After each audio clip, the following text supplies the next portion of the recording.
Baik, halo Sobat Brilian, kembali lagi di podcast Menfo Talk BEM FEB UNES.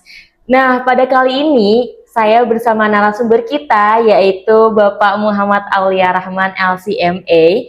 Beliau adalah dosen ekonomi pembangunan dan merupakan penanggung jawab magang berdampak bagi mahasiswa di FEB.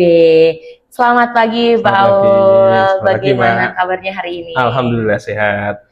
Baik, mungkin sebelum itu boleh memperkenalkan diri terlebih dahulu, Pak. Oke, baik. Terima kasih. Perkenalkan, saya Muhammad Aulia Rahman. Pada saat ini saya berada di Prodi Ekonomi Pembangunan dan pada tahun ini saya diberikan tanggung jawab untuk menjadi salah satu tim di gugus magang dan MBKM di Fakultas Ekonomi dan Bisnis. Oke, baik Pak. Selain mengurus dan juga mengajar nih Pak, ada kesibukan lain nggak sih dari Pak Aulia sendiri?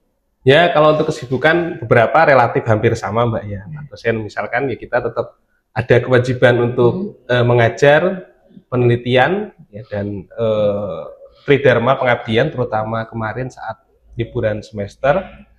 Ya, kemudian mungkin untuk saat ini kita sedang ada mengurus, kalau untuk magang sendiri kita sedang menyelesaikan validasi mata kuliah untuk program GIAT. Oh, padat sekali ya Pak Aul kesibukannya.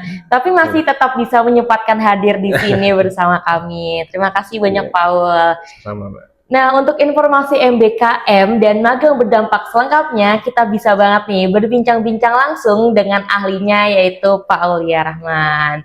Nah, teman-teman, kita bisa simak baik-baik nih untuk informasi dari MBKM yang pastinya akan melekat dengan mahasiswa FEB UNES agar bisa mempersiapkan diri untuk jenjang karir selanjutnya. Baik Pak Aul, mungkin banyak nih dari mahasiswa FEB yang masih kebingungan terkait program MBKM ini. Mungkin boleh dari Pak Aul menjelaskan sedikit tentang program MBKM ini, Pak. Ya, baik. Untuk program MBKM, mungkin kalau sekarang istilahnya adalah program magang berdampak ya, karena biasa ya untuk perubahan kementerian biasanya ada beberapa ide-ide baru ataupun mungkin ide lama yang mungkin dibungkus dengan konsep-konsep atau tambahan-tambahan ide yang baru. Namun secara garis besar kita akan masih memakai patokan di definisi MBKM itu sendiri, karena untuk magang berdampak sendiri sejujurnya sampai saat ini juga belum ada aturan baru yang melekat. Ya, jadi kita masih menggunakan basis peraturan kementerian yang masih notabene adalah MBKM maupun peraturan rektor yang masih notabene adalah MBKM. Tapi secara garis besar MBKM sendiri itu adalah program kegiatan magang di luar kampus. Tujuannya untuk apa? Tujuannya ketika para mahasiswa mendapatkan materi pembelajaran secara teoritis khususnya di perkuliahan, nanti akan dapat disinergikan dengan program magang ini.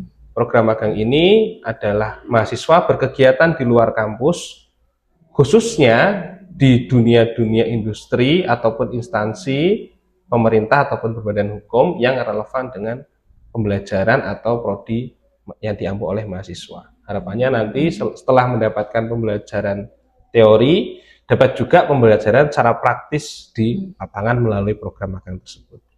Wah, menarik sekali ya teman-teman dari penjelasan Pak Aul tadi. Jadi kalau bisa dilihat dari kebijakan Kemendikbudristek, MBKM ini memberikan kesempatan ya Pak untuk mahasiswa untuk belajar di luar program studi, bahkan di luar kampus juga teman-teman. Maksimalnya itu ada di semester 3 ya Pak? Atau ada di semester lanjutan?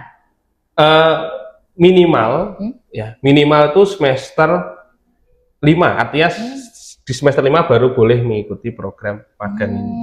Semester 1 dan 4 karena memang rata-rata masih basisnya pembelajaran teori ya, kemudian konsep-konsep, sehingga belum diperbolehkan untuk mengikuti program magang ini. Baik. Kecuali jika programnya itu bukan program sarjana, artinya program terapan ya, seperti sarjana terapan atau misalkan diplomat 1, 2, 3 itu kalau tidak salah boleh ya di semester 3. Kalau tidak salah ya, teman, kalau untuk program sarjana baru diperbolehkan di semester 5 atau minimal setelah menempuh 4 semester. Oke, baik. Terima kasih, Pak. Nah, dari perspektif Bapak sendiri tuh, apa sih tujuan utama dari program ini untuk mahasiswa, khususnya di FEB, Pak? Ya, khususnya untuk di FEB, ya, karena secara pembelajaran memang kurikulum kita dibangun untuk outcome based learning ya. Artinya ketika nanti mahasiswa sudah melakukan pembelajaran di kampus ya, harapannya nanti basisnya itu mahasiswa bisa atau outcome-nya ya, harapannya mahasiswa itu memahami konsep-konsep di bidang ekonomi ya, maupun bisnis maupun pendidikan ekonomi yang nanti harapannya juga relate ya dengan kebutuhan industri. Nah, salah satunya itu bisa ditopang dengan kegiatan magang ini. Ya, jadi nanti para mahasiswa setelah melakukan pembelajaran tahu secara praktik bagaimana dapat diaplikasikan di lapangan. Baik, terima kasih Paul. Nah, sekarang kita masuk ke pembahasan utama ya teman-teman, yaitu program Merdeka Belajar Kampus Merdeka atau yang disingkat dengan MBKM. Kalau boleh tahu Paul, di MBKM ini ada program apa aja sih? Dan dari sekian banyaknya pilihan program tersebut, menurut Bapak, program mana yang paling banyak diminati oleh mahasiswa khususnya di FEB UNES? Ya. Untuk program di MBKM sendiri, ya, itu kita masih menggunakan dasar Permendikbud nomor 3 tahun 2020 tentang Standar Nasional Dikti dan Permendikbudristek nomor 53 tahun 2023 tentang penjaminan mutu perguruan tinggi. Ya, di situ memang ada 8 program MBKM utama. Sekilas ya saya bacakan. Ya. Ada yaitu program kampus mengajar, magang bersertifikat kampus merdeka. Ini kita masih menggunakan definisi MBKM ya, belum ke magang berdampak ya. Kemudian ada studi independen, pertukaran mahasiswa merdeka, Indonesia International Study Mobility Award, kemudian ada kewirausahaan kampus merdeka, penelitian kampus merdeka, proyek kampus merdeka, pembangunan desa kampus merdeka, bela negara, dan BKP MBKM lainnya. Namun sebelumnya saya ingin garis bawahi ya, bahwasanya program MBKM ini setelah saya coba baca-baca dan saya klasifikasikan berdasarkan pengalaman pribadi, itu ada 3 aspek utama. Yang pertama itu adalah MBKM yang terpusat, artinya itu yang diselenggarakan oleh kementerian. Kemudian yang kedua, MBKM yang diadakan oleh pihak kampus, dan itu ada dibagi menjadi 2, yang itu yang MBKM yang diadakan oleh pihak universitas, dan yang ketiga itu adalah yang diadakan oleh pihak fakultas. Jadi ada 3, yang diadakan oleh kementerian, yang diadakan oleh kampus tapi diadakan di ranah universitas, dan yang diadakan oleh kampus tapi ranahnya di fakultas. Baik, nah menarik banget ya teman-teman. Dari opsi ini banyak banget ya Pak yang bisa dipilih oleh mahasiswa ini sesuai dengan minat dan kebutuhannya ya Pak. Kalau begitu nih saya mau tanya juga Paul, sebenarnya manfaat apa aja sih yang bisa didapatkan oleh mahasiswa kalau ikut program MBKM ini? Ya, jika mahasiswa ya adik-adik mahasiswa mengikuti program MBKM, selain tadi yang kita sampaikan bahwasanya harapannya ada output dari pengalaman, yang kedua itu bisa merekognisi mata kuliah. Jika di peraturan, yaitu bisa merekognisi sampai 20 SKS, maksimal 20 SKS dengan ketentuan-ketentuan yang berlaku ya. Artinya magangnya harus 4 bulan, ya. Kemudian mungkin nanti harus ada persetujuan dari prodi, ya, apakah nanti magangnya itu sesuai dengan keprodian atau tidak. Itu juga termasuk salah satu yang harus disesuaikan dengan pembelajaran di prodi.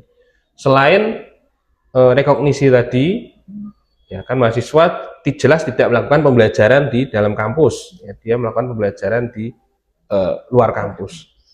Kemudian jika programnya itu diadakan oleh kementerian, artinya kawan adik-adik mengikuti program MBKM yang diadakan oleh kementerian, jelas dengan konsekuensi mungkin seleksi yang lebih ketat ya. Itu mungkin beberapa ada yang bisa mendapatkan uang saku. Seperti itu. Baik Bapak, karena tadi menyinggung nih tentang uang saku juga, ini juga pastinya banyak nih pertanyaan dari mahasiswa. yaitu uang saku atau fasilitas akomodasi, itu apakah semua program tersebut itu akan mendapatkan, Pak?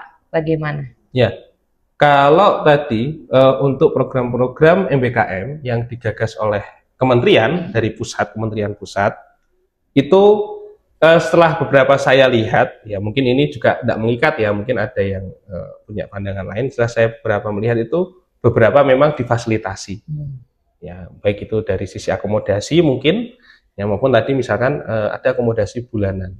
Ya, cuman kan nanti berbeda beberapa konsep, misalkan mahasiswa mendapatkan beasiswa, ada beasiswa berarti ketika ikut magang kementerian yang diadakan oleh kementerian ini, ya berarti nanti ada skema misalkan pengurangan uang akomodasi dikurangi dengan uang beasiswa seperti itu. Jadi ada mekanisme yang ada ketentuan-ketentuan tersendiri.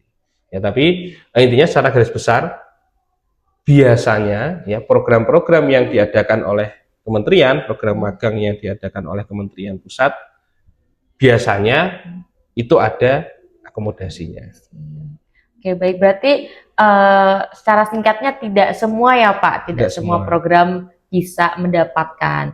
Wah, banyak sekali ya teman-teman benefit yang akan didapatkan oleh mahasiswa. Kalau boleh tanya lagi nih Pak, apakah mahasiswa yang ikut MBKM itu harus selalu mengambil program yang selinier dengan jurusan ataupun prodinya? Itu bagaimana Pak? Ya, secara garis besar seharusnya iya, seharusnya iya. Artinya apa? Ya, artinya itu kan tadi mendukung pembelajaran secara teori. Namun terkadang saat praktiknya, karena mungkin harapannya mungkin kan tidak selalu ideal, ya, mungkin ada beberapa yang tidak selinier. Tapi ketika masih ada ranah-ranah materi pembelajaran yang bisa diimplementasikan di tempat magang tersebut, maka kita welcome. Maksudnya tidak masalah, tidak menjadi pertimbangan. Dan itu masih sesuai dengan kurikulum yang dibangun oleh prodi.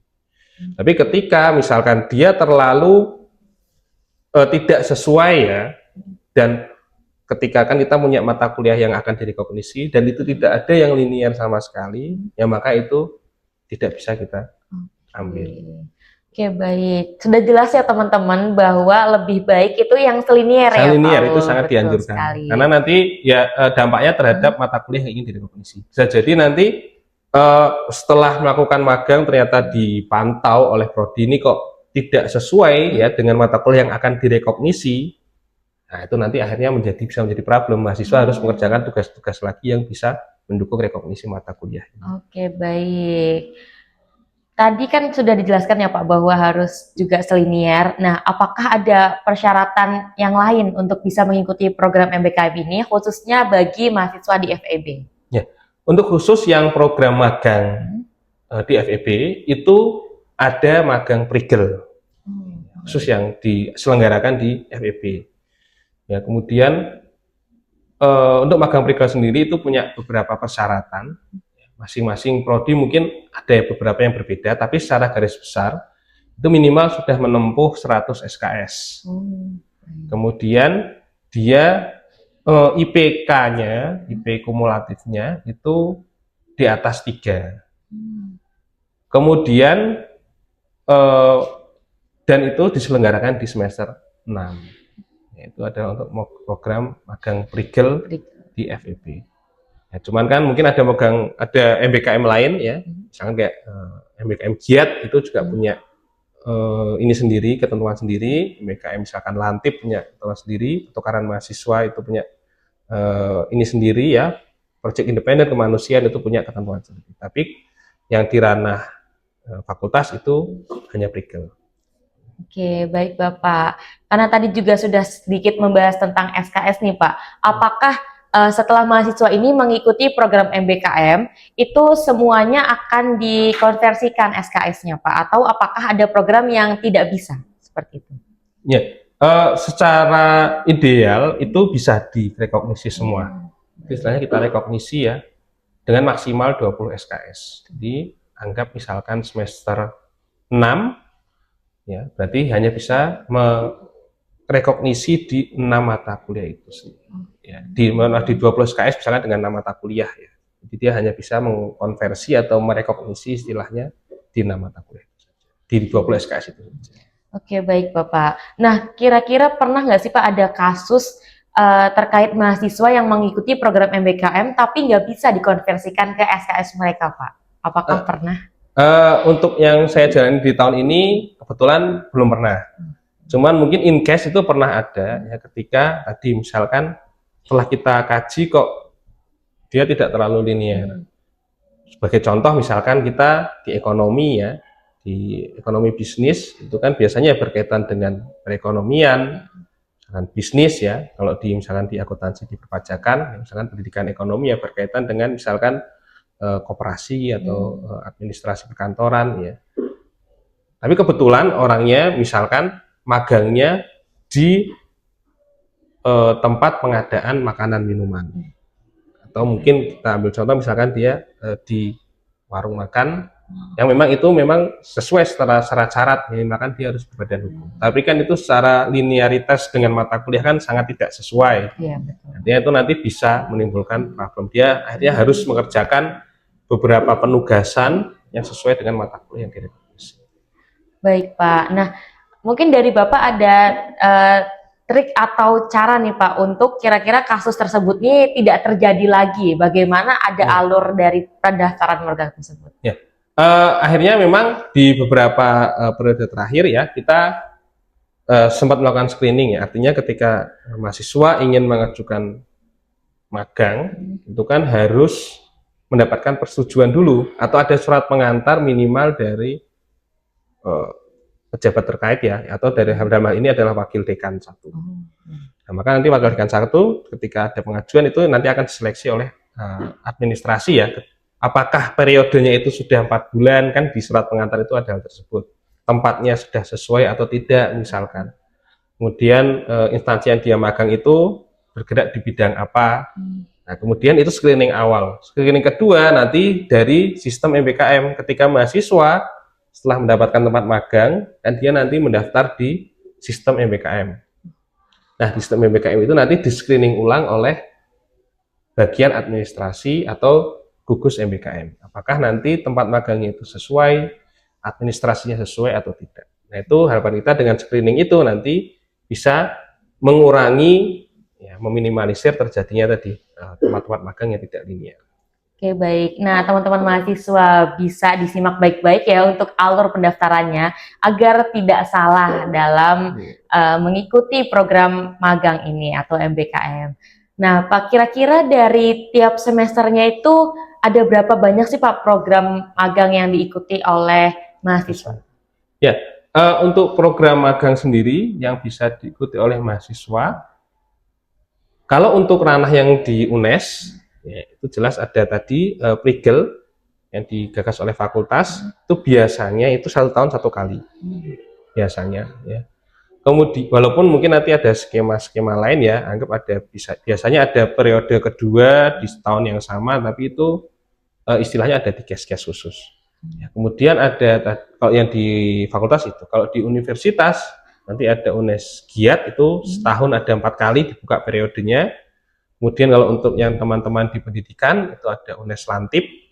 Ya. Kemudian nanti ada skema-skema yang lain, misalkan pertukaran pelajar mandiri itu juga ada. Misalkan ada kawan-kawan yang hendak melakukan perkuliahan di luar UNES, itu kan juga termasuk MBKM, Merdeka Belajar.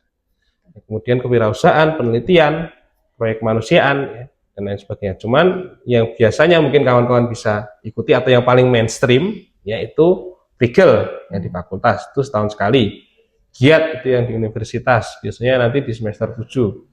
Itu setahun ada 4 periode. Lantip untuk kawan-kawan pendidikan dan pertukaran pelajar.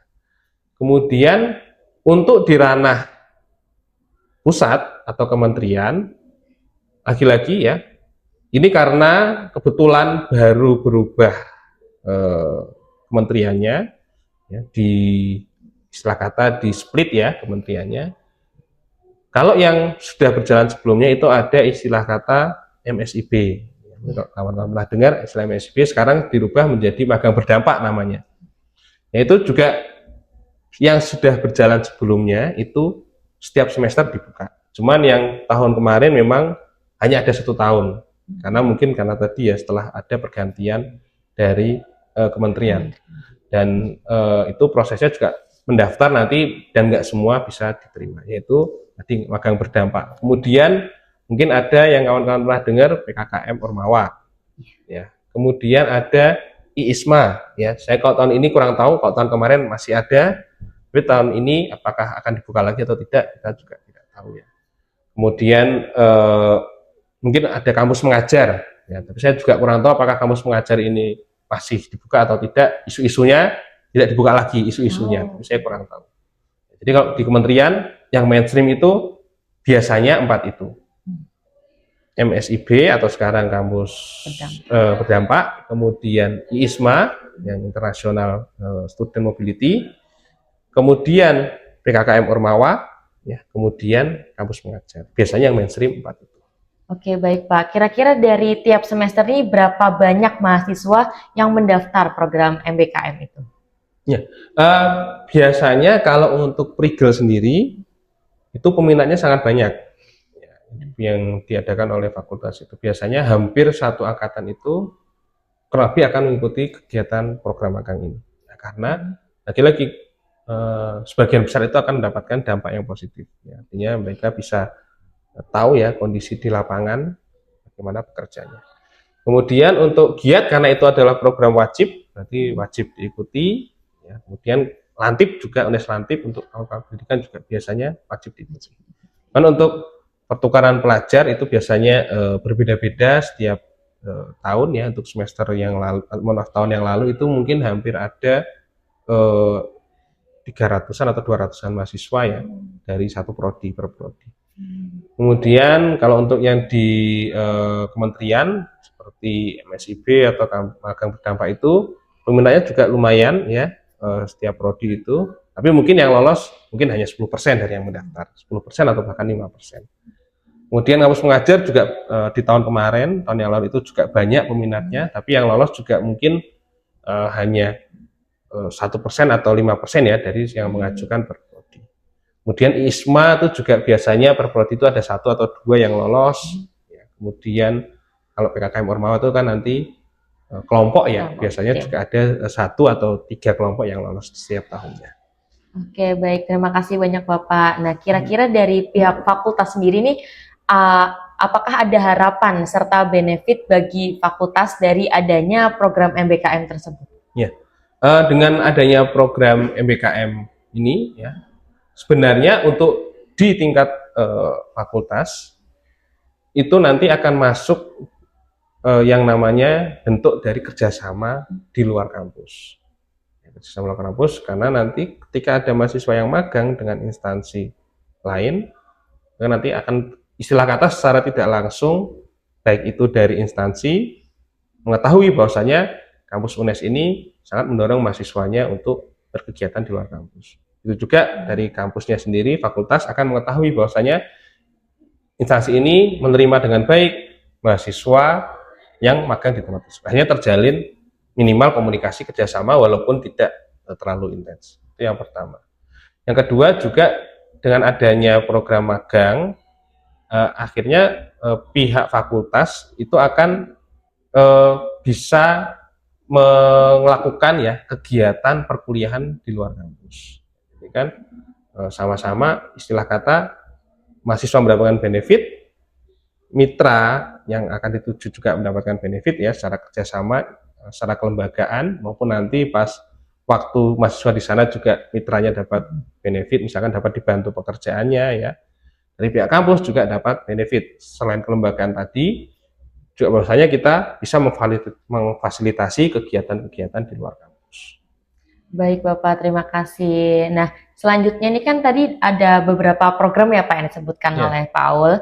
Nah, kira-kira program MBKM mana yang paling relevan dengan mahasiswa FEB Pak?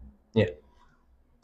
Untuk yang biasanya diambil oleh mahasiswa di FEB, untuk di tingkat fakultas itu jelas magang Prigel itu masih menjadi istilah kata banyak peminatnya. Ya, biasanya nanti di semester 6. Kemudian kalau untuk kawan-kawan pendidikan jelas di Lantip ya. Nanti mungkin ada giat, itu kalau sudah wajib berarti bisa kita ini. Kemudian kalau untuk di pusat kementerian, banyak yang biasanya itu menanyakan tentang magang berdampak itu, MSIB itu juga peminatnya cukup tinggi. Ya. Kemudian itu yang kalau di kementerian itu yang pertama, kemudian nanti ada ISMA, Internal Mobility itu walaupun memang tidak terlalu banyak yang mendaftar. Kemudian ada PKKM Ormawa itu juga menjadi salah satu yang didorong dari pihak fakultas. Baik, terima kasih, Pak. Nah, menurut Bapak sendiri nih, keterampilan apa yang diharapkan mahasiswa FEB ini didapatkan dari adanya mengikuti program di MBKM itu, Pak? Ya, jadi harapannya nanti mahasiswa itu bisa tahu cara praktis bagaimana kegiatan atau di bidang pekerjaan nanti di lapangan.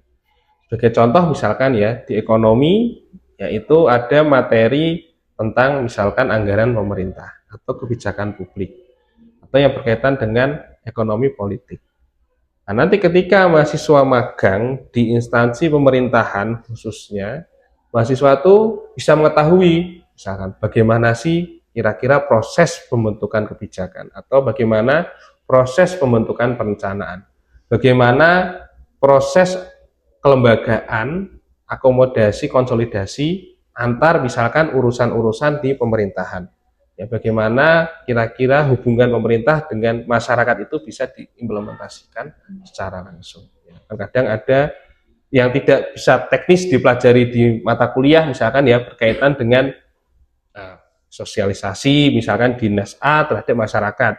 Nah itu kan biasanya kan tidak secara teknis tidak dipelajari di mata kuliah. Nah itu nanti bisa dipelajari ketika mahasiswa magang di instansi-instansi tersebut.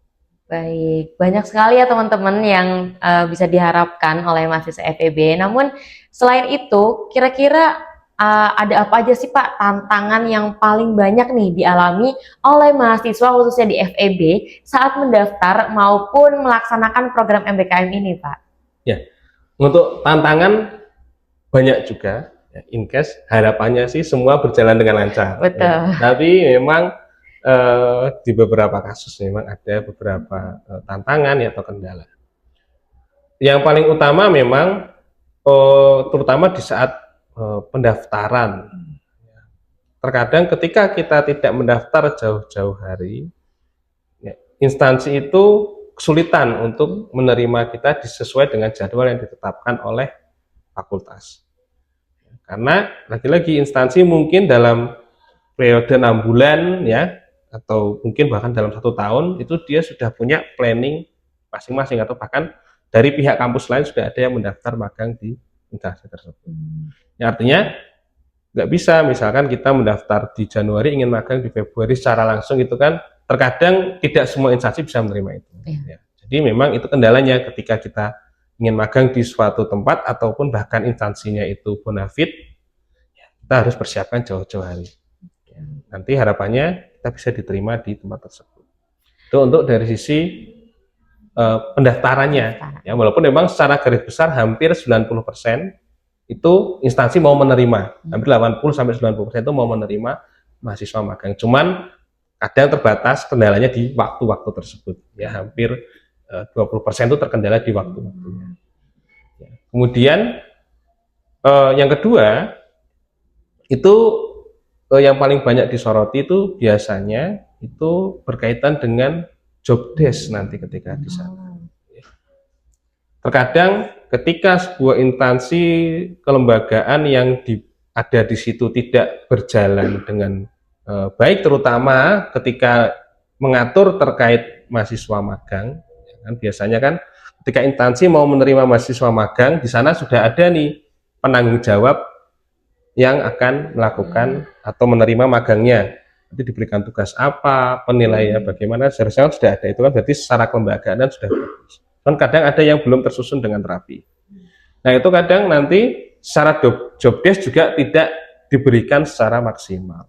Ya, artinya itu menjadi salah satu problem juga ketika mahasiswa magang, harapannya tadi mendapatkan output yang maksimal, akhirnya mungkin saat magang jadi tidak mendapatkan input yang maksimal. Itu biasanya dua kendala itu yang paling signifikan. Baik Pak, selain itu ada kendala yang paling besar nggak sih dari pengimplementasian program MBKM ini dari institusi maupun dari pihak dosen di FEB sendiri, Pak? Ya, secara garis besar karena program magang, terutama Prigel ini ya, itu sudah berjalan cukup lama, artinya sudah mungkin hampir 3 tahun ke belakang itu sudah steady ya, artinya sudah stabil ya. Jadi ketika kita mengaplikasikan sekarang untuk program magang berikutnya, sebenarnya tidak terlalu banyak tantangan. Ya, artinya kita hanya cukup memperbaiki dan mengaplikasikan beberapa masukan dari mahasiswa terkait misalkan tantangan atau kegagalan atau mungkin masukan-masukan dari kegiatan magang yang sebelumnya. Jadi secara garis besar tantangan yang signifikan itu tidak terlalu ada sih. Baik Bapak. Nah, kira-kira dari Bapak sendiri ada contoh nggak nih satu mahasiswa FEB yang mendapatkan manfaat yang berguna dari adanya mengikuti program MBKM ini? Mungkin bisa diceritakan kepada teman-teman, Ya. Pak. Banyak ya beberapa mahasiswa yang memang banyak mendapatkan benefit. Ya. Kalau di ekonomi sendiri, khususnya ekonomi pembangunan, itu saya kasih contoh beberapa, ada yang magang di Badan Perencanaan dan Pembangunan Daerah. Nah, kebetulan di sana secara kelembagaan yang mengatur magang juga bagus, ya. Kemudian banyak dilibatkan di kegiatan-kegiatan di badan tersebut, di instansi tersebut. Sehingga ya, bahkan ketika saya diskusi itu, saya juga beberapa ya pernah kerjasama dengan instansi tersebut. Bahkan ketika saya diskusi, kok mahasiswa itu banyak lebih tahu daripada saya pribadi yang sering melakukan interaksi, ya. Terutama terkait kegiatan-kegiatan teknis yang ada di sana. Ya. Nah, akhirnya kan bisa menyatakan bahwasanya, oke, berarti ini output yang diharapkan itu mungkin hampir mencapai 100% dari yang kita harapkan.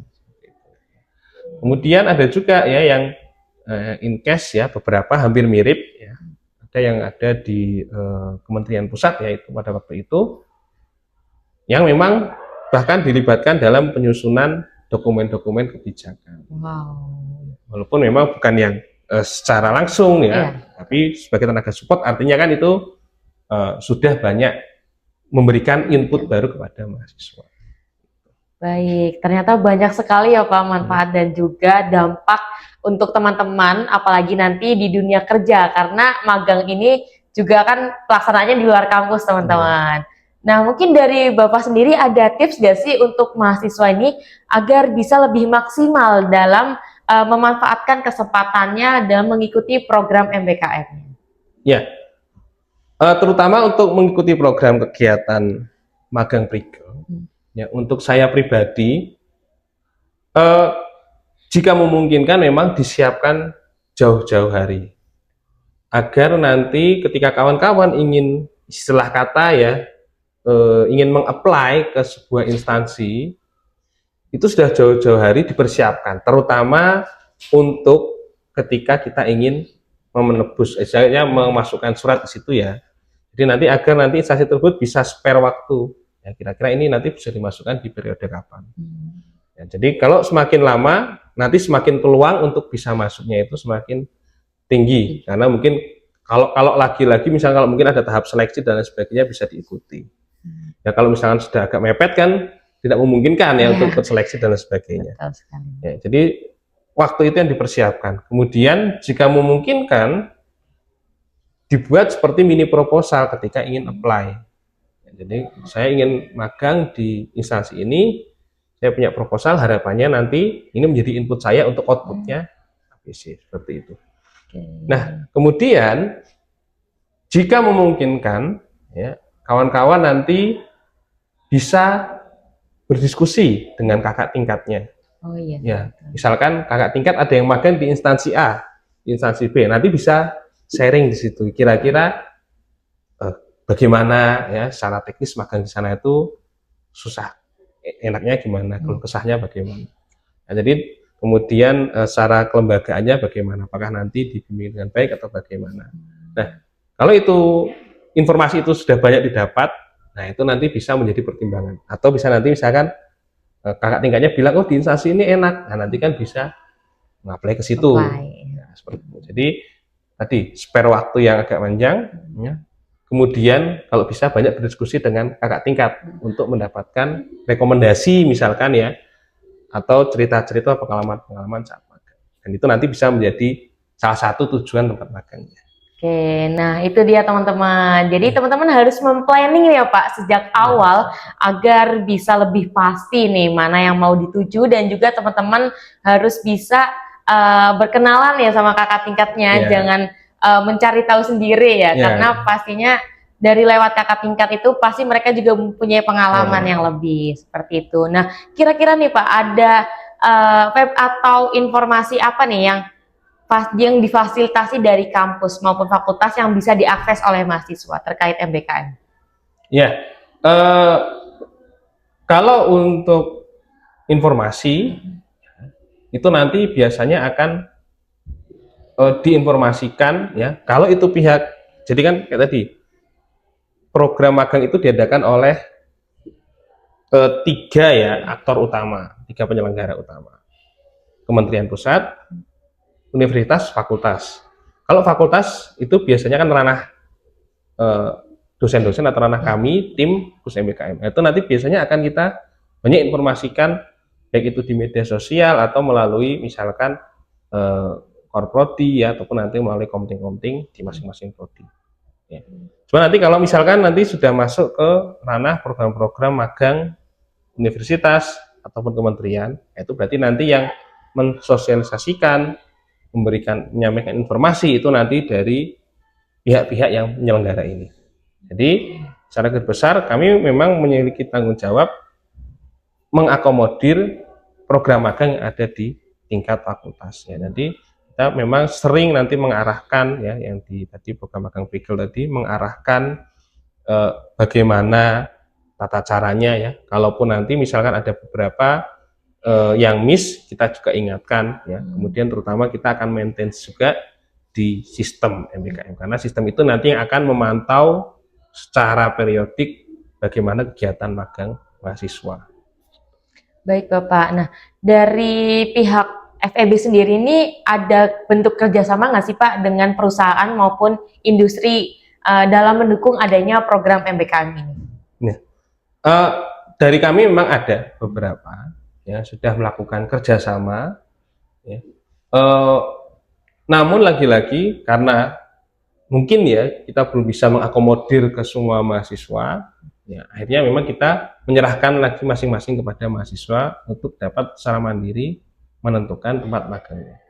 Memang ada beberapa instansi yang sudah kita kerjasamakan, tapi karena mungkin ketika magang ini sifatnya serentak ya, dan hampir mungkin banyak juga ya, jadi instansi yang kita kerjasamakan juga tidak bisa menampung semuanya. Artinya akhirnya kita memiliki kebijakan, kita banyak serahkan kepada masing-masing mahasiswa untuk mencari tempat magangnya masing-masing. Oke, baik Bapak. Nah, sebelum menutup sesi podcast ini, mungkin dari Bapak ada pesan nih dari Bapak sendiri untuk mahasiswa FEB yang masih ragu dan bingung dalam mengikuti program MBKM ini. Saya kira bagi para mahasiswa yang hendak mengikuti program magang, jangan ragu. Ya, ketika kawan-kawan bisa melihat peluang atau memiliki planning ya untuk mengikuti atau ingin mendapatkan input baru dari luar kampus, saya kira harapannya untuk bisa mengikuti program magang. Karena tadi selain nanti kawan-kawan akan tahu ya secara praktis di lapangan itu bagaimana, ya, yang itu mungkin tidak didapatkan di pembelajaran di kampus. Tapi lagi-lagi akan kembali kepada individu masing-masing. Ya, ketika mungkin kawan-kawan magang dan tidak banyak mencari informasi, tidak banyak belajar, ya akhirnya juga akan sama saja. Ya, artinya ketika magang juga kawan-kawan harapannya nanti proaktif, banyak belajar, banyak bertanya, banyak mencari tahu. Ya, karena di situ lagi-lagi peluang untuk mendapatkan insight baru, input baru dari dunia luar itu sangat tinggi. Ya, kemudian lagi-lagi nanti harapannya ketika mahasiswa itu magang, ya, bisa mendapatkan atau bisa mengaitkan, ya, dengan mata kuliah yang sudah dipelajari. Ya, mungkin bisa jadi ketika kawan-kawan magang mungkin hanya melakukan beberapa aktivitas, tapi kalau bisa digunakan beberapa pelajaran yang pernah dipelajari di graduate school. Oke, baik Bapak, terima kasih atas pesannya untuk mahasiswa FEB yang masih ragu dan juga bingung. Baik, terakhir Pak, untuk dari Bapak sendiri ini pernah melihat nggak adanya perubahan dari mahasiswa FEB dari yang sebelumnya tidak mengikuti magang, lanjut mengikuti magang itu, apakah ada perubahan yang signifikan Pak? Seperti itu. Ya, saya kira memang ada beberapa, tapi mungkin tidak masif, ya, tidak semua. Ya, ketika mahasiswa magang seperti tadi yang sedikit saya ceritakan, ya, akhirnya dia itu bisa mendapatkan input, ya, misalkan dia jadi lebih tahu secara praktisnya nih.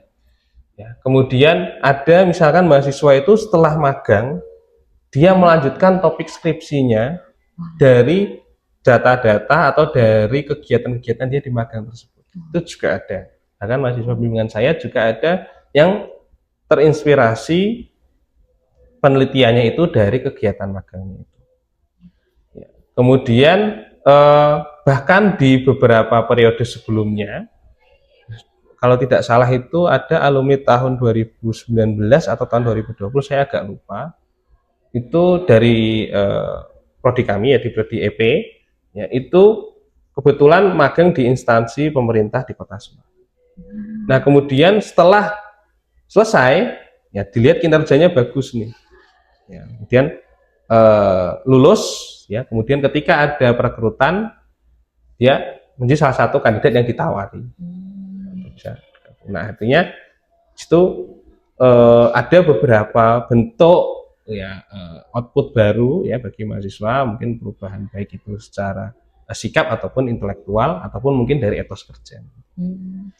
Oke, baik Bapak. Nah, teman-teman, ini banyak sekali informasi dan juga ilmu baru, ya, yang akan didapatkan oleh mahasiswa FEB, khususnya mahasiswa baru nih tahun 2025. Udah nggak perlu bingung lagi dalam memilih program-program Pak, ya, yang ada di MBKM ini pada tahun-tahun selanjutnya.